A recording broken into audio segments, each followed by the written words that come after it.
une ambassade pour accueillir des extraterrestres sur le sol africain. C'est la proposition étonnante mais très sérieuse portée ce 17 juin à Abidjan par le mouvement raélien, lors d'une conférence de presse suivie de près depuis le Congo-Brazzaville et le Burkina Faso.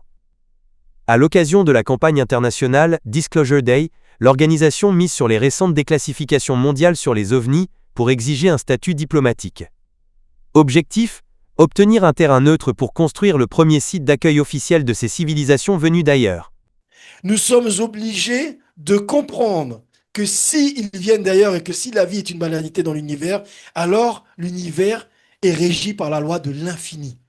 Ce symbole que je porte ici et qui est sur le livre, ça veut dire que dans l'univers, tout est infini. La vie a toujours existé, existera toujours. Il y a une infinité de vies et nous sommes constitués d'infini, d'une infinité de particules, assemblées comme un miracle scientifique en un être capable de produire de l'amour pour reproduire cette expérience.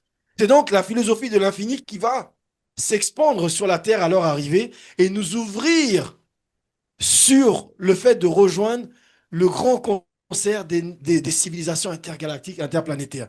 Parce que pour les pays, par exemple, ici, qui sont en lutte pour leur souveraineté, comprendre qu'il y a d'autres êtres avec qui on peut établir des relations diplomatiques, c'est ce que les dirigeants des pays de l'AES particulièrement sont en train de faire actuellement, diversifier les relations diplomatiques avec tout le monde. Il est grand temps maintenant de passer à avoir des relations diplomatiques avec des civilisations extraterrestres. Et nous savons que, justement, la construction de l'ambassade pour accueillir ces êtres va être un tremplin exceptionnel pour, justement, la paix et la sécurité, la justice sur la Terre. Pour séduire les gouvernements de la sous-région, le mouvement présente d'immenses retombées économiques. Centres de recherche de pointe, universités technologiques et un tourisme d'un genre nouveau.